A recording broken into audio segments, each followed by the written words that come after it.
Welcome, everyone. My name is Bruce Eckfeldt. You are here at the LinkedIn Live. So our topic today, bridging generational gaps, creating collaborative workspaces. I've got two amazing guests here I'm going to introduce. I'll give a little bit of instructions on logistics and technology here, and then we'll get into it. So let me introduce our first guest, Dan Negroni. Dan is an expert in executive performance and as a coach. He's a workplace strategist known as the Gen Z and Millennial Whisperer, which is going to be perfect for today's conversation. And he specializes in helping companies bridge generational gaps, activate their workforces, and as a best-selling author and Inc. Top 100 speaker. He provides innovative solutions to workplace engagement and leadership development. Dan, welcome to the program. I guess I should unmute. Hello, everybody. How are you doing? Yeah. It's a pleasure to have you here. And next up, I've got Jamie Hess. She is an on-air personality, TEDx speaker, wellness mentor, specializing in behavioral change through accountability. And she has a background in corporate PR and marketing, and she now coaches individuals and organizations on creating sustainable habits for peak performance. She's appeared on major media outlets, The View, Today, The Good Morning America, and shares insight on mindset, motivation, and leadership. Jamie, welcome. Thank you so much. So before we get into our topic, if you're on LinkedIn, there's a comment box. We'll be watching that as we go today. So leave a comment in there. If you're on YouTube, we're streaming there as well. Jump over to LinkedIn if you want to leave a comment. I'm not watching the YouTube channel. So LinkedIn is going to be our platform. And if you're watching the replay, go ahead and leave a comment in the comment section on the page there. We'll check those going forward and try to respond to people. So even if you're on the replay, leave a comment and we'll engage there. So that is all the logistics. Let's get into it. I kind of want to start with just each of you kind of chiming in on, just why is this topic important? Like, how does this affect the workplace? Like, why are we talking about this, and why should people care about this whole generational kind of change or generational divides that we have? Jamie, let's start with you, and then I'll hear from Dan. I think it's incredibly critical. I think miscommunication and a lack of understanding between the varying generations is, in many cases, crushing workplace productivity and culture. And I see it time and time again. I'm a keynote speaker. Yeah. I'm out there on the circuit, and I sit with people all the time, older generations saying, how can I get my younger people to work? They're this, they're that, and all of these myths and tropes. And then, conversely, we have younger people who just feel like us oldies just don't get it. And in many cases, they might be right. Yeah. But I think that at the core of it all is a lot of fear and miscommunication. And the more that we talk about it, the more that we'll bridge the cultural divide. Yeah, excellent. Dan, what's your kind of take? Yeah, I think Jamie hit it head on. It is a human condition that connection is a challenge. And since Socrates was teaching Plato 4,000 years ago, when they complained about him not doing well in school and having bad manners and talking back to his teachers and not paying attention and want to play wherever he was playing, the challenge between the generations has existed, and it is the ripe old challenge of communication. And I'm going to use a technical term here, but we suck at communication as humans, and technology has not made it better. It's actually, this is the slowest day we'll ever have. Transformation is at new heights, and there's a big leadership deficit, as Jamie talked about. It costs us about $7 trillion a year.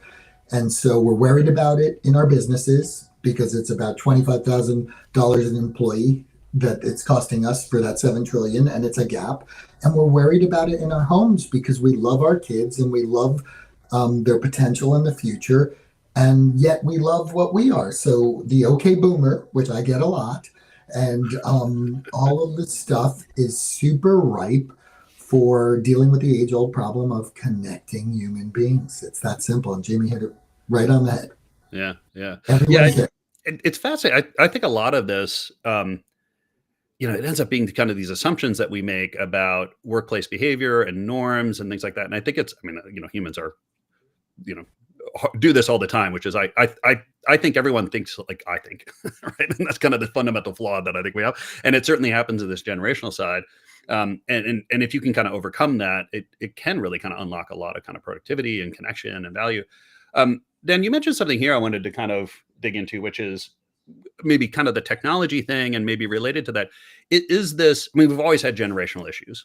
Yeah. Is it something about today, whether it's technology or, just where we are as a culture, where this is uniquely a challenge recently? Or is this just something that we've always had to deal with? I'm curious on what's happening right now around this. Yeah, we've always had to deal with it. And I think technology has aggravated it.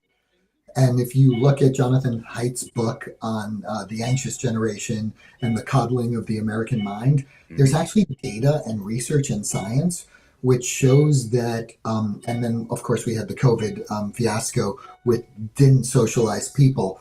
Yeah. Kids are not getting free time, they're not getting to explore, and they're addicted to their device. And they have the information of doing a fact check and getting that detail right away instead of exploring and using their minds and thinking and being creative and being innovative. And I think with that also comes a fear of connection.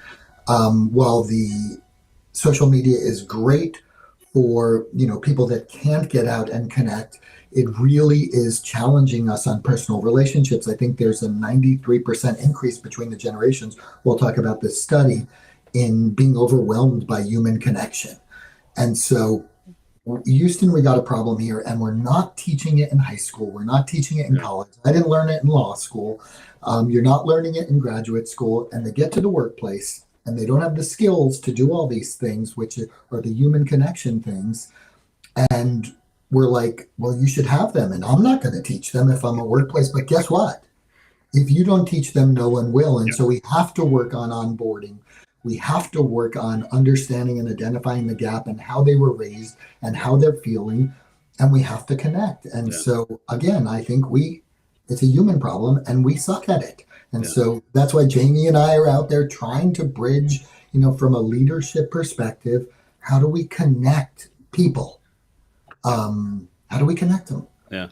Jamie, I'm curious what your view is on kind of the generations themselves and what kind of defines them, either, from a kind of a experiential point of view, like what experiences have happened that kind of define the generations, or what kind of distinguishes them. I'm kind of curious how you kind of frame when we talk about generations, like how do you kind of divide this up?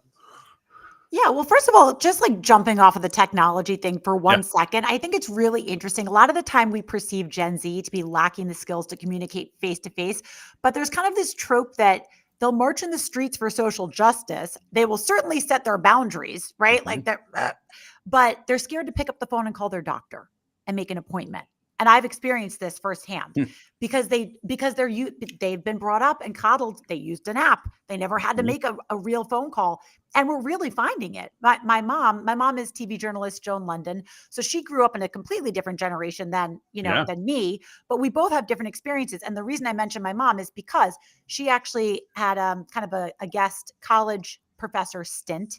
And she found that these kids were absolutely unable to do the most basic of things. And it really scared her. I said, but conversely, they have found their voice in other ways. So I think it's really interesting. I think when I really look at Gen Z, I see a juxtaposition. We hear that they're lazy, they're entitled, they're lacking drive, but I actually don't see that. I just think their drive looks different than ours did. And it's hard for us to identify and understand that. Yeah. Well, and I mean, not to make it too much of a power game, but like it's hard when, the older generations typically are more the managers and the executives and, leaders and owners and stuff. And they have a certain view of what drive looks like, what drive means, how we interact, how we structure. And that's not necessarily how a younger generation wants to approach it, but yet they're kind of in this frame of kind of operating with these environments. I guess, how do you see kind of that leadership responsibility, if you're an older leader and have a view of how things have worked for you, how do you help them understand that? Like, what's the process, or what's the unlock for some of these leaders to start thinking like, oh yeah, maybe my way of seeing the world isn't the only way of seeing the world? Well, I think you just hit the nail on the head. So here's the problem. A lot of us, and I will totally include myself You're in going to this own it. and Okay, take good. total ownership of this. I'm Gen X, and I had this perception that I did blood, sweat, and tears. I did hustle culture. I worked from 8 a.m. to 8 p.m. in New York City on my come up journey. And all my bosses were like, the devil wears Prada. And so you should have that too. And because that's how I got tough and that's how I got good. And it's like, babe, the world just doesn't work like that anymore. And to be honest, so just to bring this into the conversation, I just recently did a research project. I'm a keynote speaker and I have a couple signature keynotes, but I wanted to add one to my repertoire called Mind the Gap, Bridging the Generational Divide in the Workplace, which is why I'm so happy to be asked to participate in this. It's literally the same topic. So I interviewed a ton of people, CEOs, CMOs, CHROs, just all sorts of different people. And I felt like the people who were having the best response from their workforce were the ones that were acquiescing to the fact that things are not the same. So get over it. Because I was very much like, but how do we make them see? And I do think a lot of this came post-COVID. I think the return to office mandate hit people in a weird way. Younger people didn't want to come back. People like me, I think, yeah, but you're missing out. I learned more from traveling the country with my boss and seeing how she navigated the airport with the phone under her thing, and she was doing a deal and she kept her cool. And I learned as much from her verbal and nonverbal cues as I did in the boardroom, right? And I feel like the younger generation's missing that. Fine, that might be true. At the same time, you can't make it be 1998. Like it's not, right? So the people that I was finding in this research project, and I interviewed some really cool people. Like specifically, I'll mention John Windsor, CEO of Open Assembly. He owned one of the most successful creative agencies in North America for many years. He's an executive fellow at Harvard. And he basically said, look, I don't care about jobs and roles. I care about tasks and outcomes.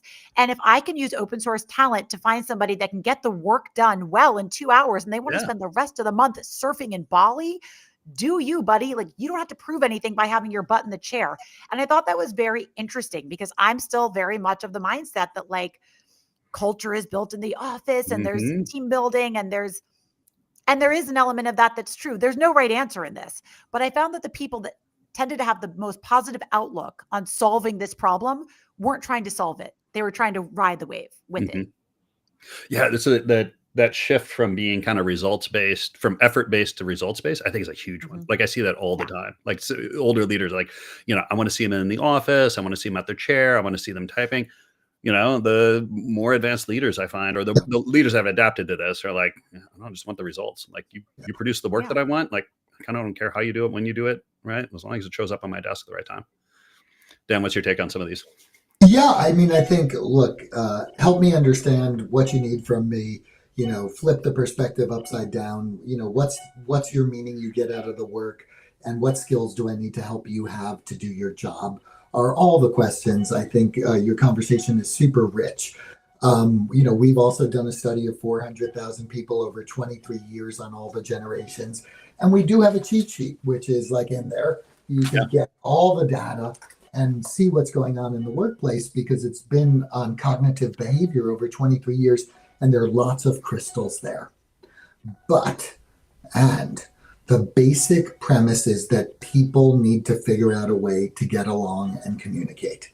And the deficit is in that. And so when Jamie was talking, the one word I kept hearing was mindset. And I think it's a mindset shift, which says, how am I going to make the audience the hero of any story I'm telling at any given time? And we talk about that in our keynotes too. What do I need to do to shift my mindset no matter what perspective I am? Because each, doing the chart, like we have that cheat sheet in there, not every generation's the same. I tend to wear beads and too tight pants like a Gen Z, right? It's what I like and it's who I am. And I tend to come to things a little bit differently because I'm an executive coach of, all size businesses from, the senior management at Lexus to the, as Jamie was talking about before, the insurance, small business entrepreneur. And in all those businesses, the consistent challenge is, how do I shift my mindset to learn how to connect, to focus on what you guys were talking about, were the results. And that's about understanding. And the problem is, It's the hard, messy work of building relationships and trying to create trust, having empathy, and figuring out I really do have a duty. Yeah, they have a duty to want to learn. I have a duty to be a mentor because for generations we've served people like that. And that's what humans do for each other. We're social beings. The science tells us it's how our brains connect, the limbic part of the brain, the why, Simon Sinek. And so, stop all the BS about what I felt I should do or be. I mean, I grew up too in a law firm. You know, my first job was in a white shoe law firm in New York City where I changed my shirt at the office and showered there. So I know what hard work is sometimes too. And I walked a mile in the snow barefoot uphill, right, in New York City, wherever the hill was, right? So what? What do I have to do to build my workplace and to teach and grow people? People want three things in life. They want belief that they're safe, right? They're safety. Yeah.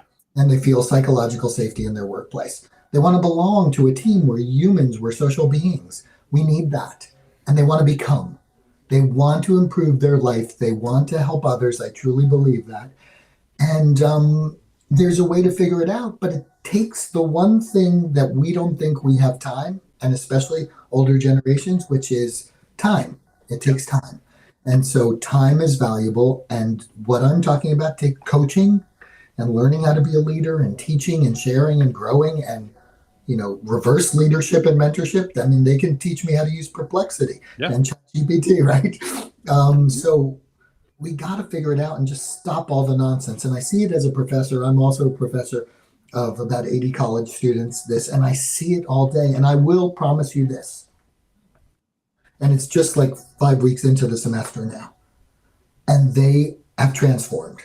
If you give them the stuff they need and you listen to them, I felt, last night, goosebumps, wow, they're getting it. Yeah. How did it feel? And we talked about it. They felt so much better than the first week. And so, man, lean in is what I got to say. Yeah. Lean in. Yeah. So we mentioned this report a little bit. What are some of the kind of key outcomes or I guess things that statistically we're finding in terms of the differences between some of the generations in terms of, mindset or approach or style? So came out of that? They can get the study and we'll put the link. Yeah, we'll put it in the notes here. Free. They can go to my website, dannegroni.com and get it. But let me just hit you with the deets real quick. Yeah. Big picture thinking has decreased by 56%. So they want to go deep, 120% increase in being detailed. Okay. And they want to go deep and they're really good for things, but they don't like ambiguity and uncertainty. And I'm overall speaking, I'm showing you what the research says. Yeah. They want things written. They want instructions. There's 100% need for them. And I run my class very differently, which is figure it out. And it's very, very chaotic for them if they don't have a list of what to do. And they want it in writing. They love it in text. There are 47% decrease in wanting visual cues, a 44% increase in needing written docs. And it also, some of the other things that we're seeing, which affects innovation and entrepreneurialism, a 50% reduction in proactivity and initiation. And again, I'm speaking generationally. They want groupthink. They have a 60% decrease in trusting their gut because they're very externally focused about what is right. I want to have the right answer. I don't want to make mistakes. And here's what I tell them all the time.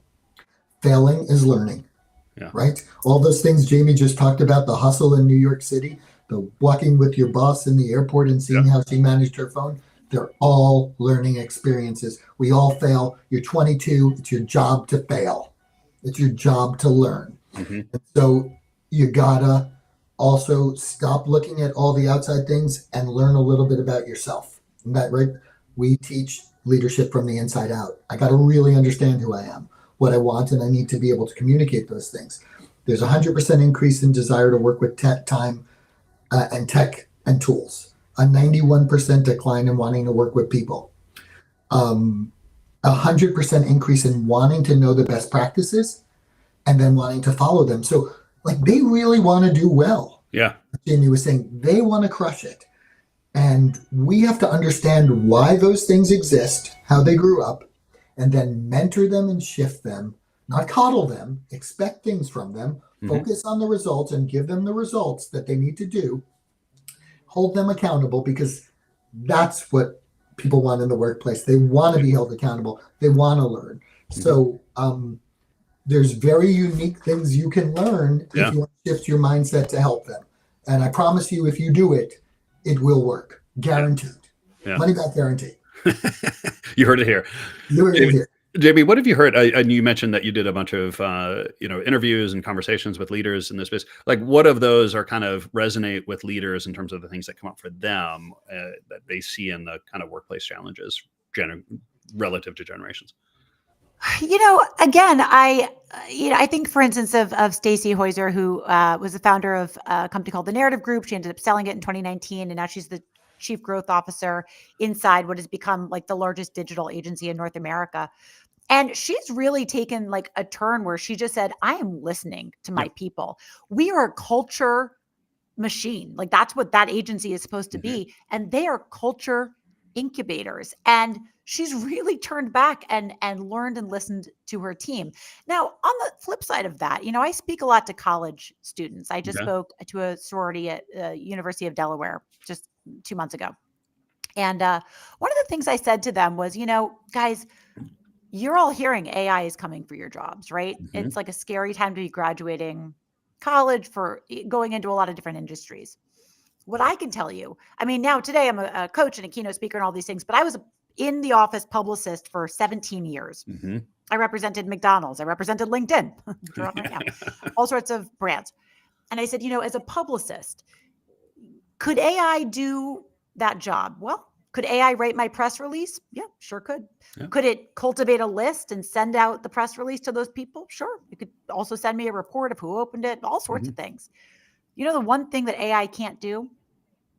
Pick up the phone and get that writer to meet me for coffee because I have a relationship. So a lot of, it's like, I'm not going to push everything that I used to do on the younger generation. I am open to learn, but I'm also here, like Dan said, to mentor them, to remind them that, your girl's got some old school best practices that are just time tested and evergreen. And the reality is, if you can't, and I this is the one thing that I will die on this cross. When my team comes to me and says, I've been emailing him for 2 weeks and I haven't heard back. And I'm like, did you pick up the phone? And they're like, the what? If you can't pick up the phone and call somebody and start to make relationships, which any publicist or anybody in business, but especially like as a PR executive, my entire career was based on relationships. If you can't do that fundamental thing, you're missing a real piece of the puzzle.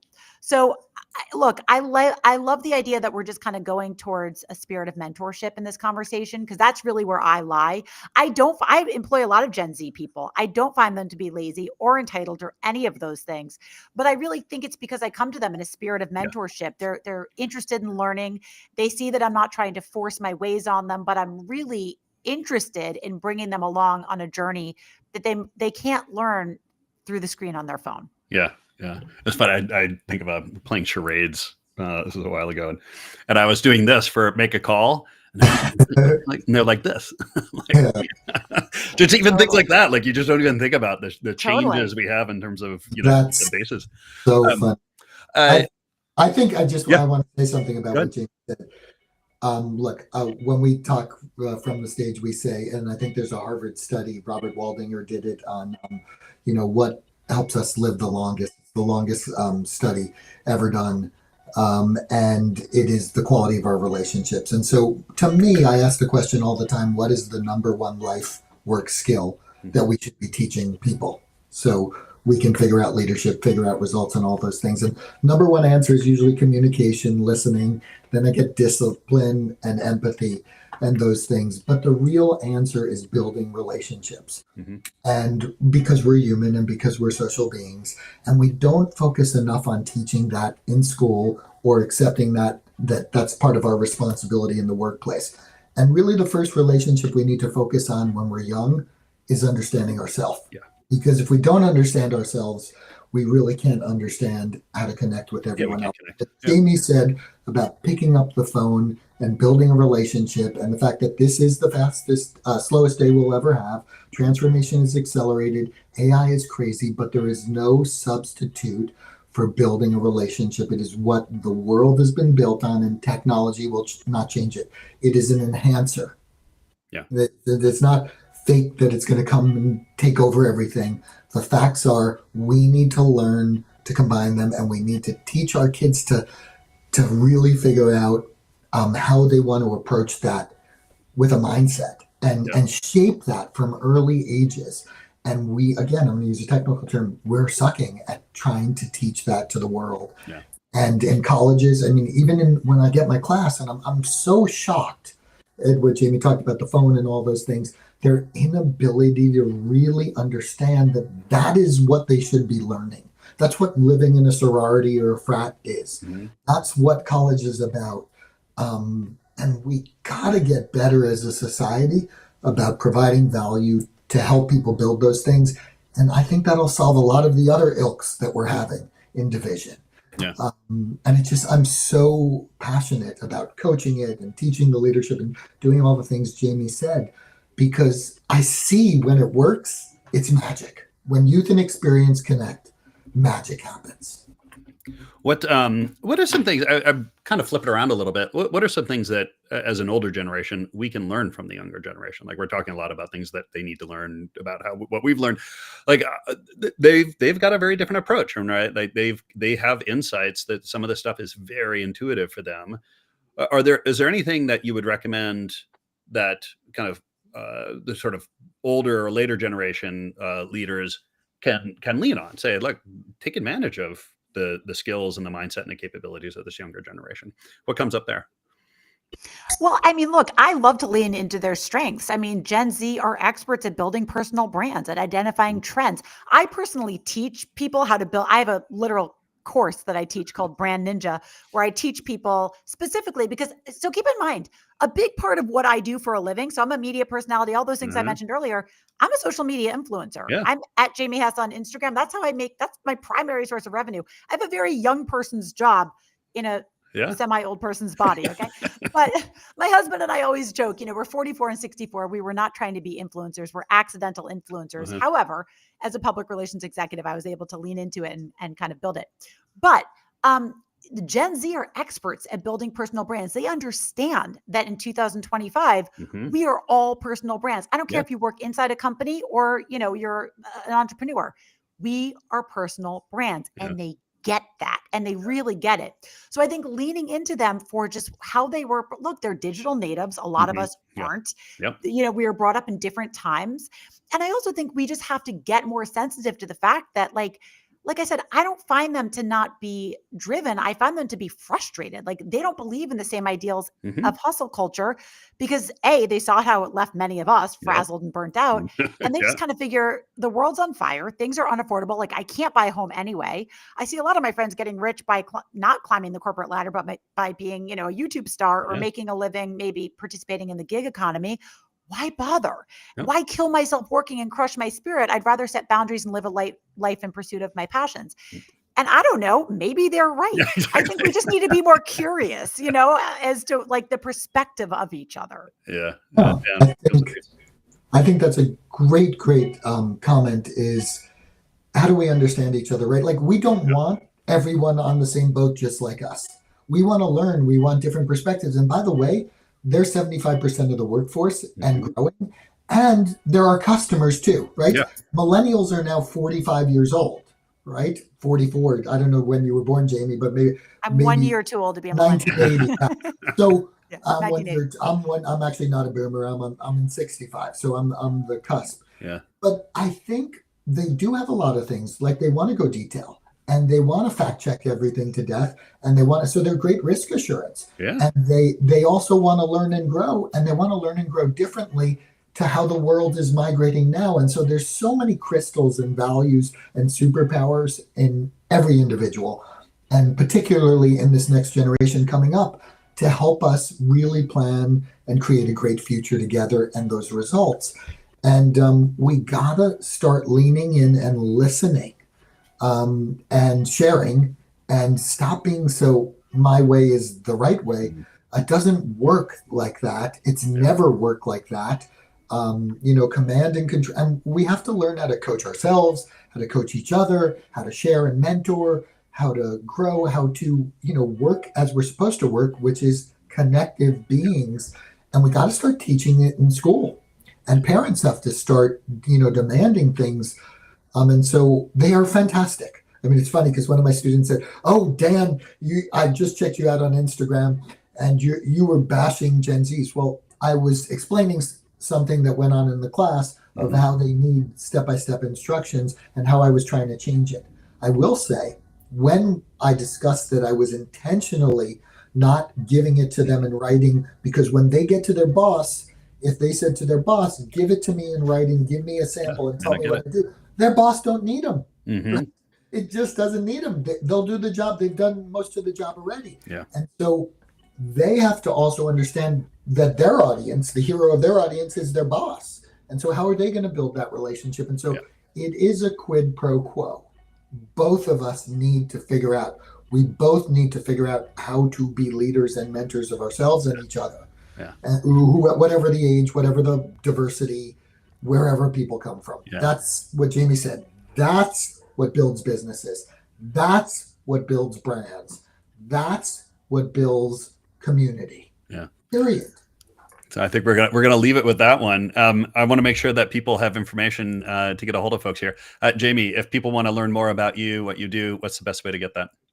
They can find me on Instagram. I'm at Jamie Hess. Of course, I'm right here on LinkedIn. And they can also head over to my website, which is meetjamiehess.com.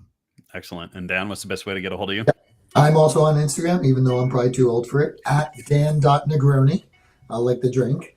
My website is dannegroni.com. And I'm also here on LinkedIn. I'd love to hear from you. And I love coaching and young people, and just hit me up for advice.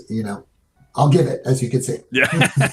Awesome. Yeah. If people want to get a hold of me, just Bruce at eckfeldt.com. Eckfeldt.com is my URL, and here on LinkedIn as well. So Dan, Jamie, thank you so much for taking the time today. This has been a pleasure. Thank you, guys.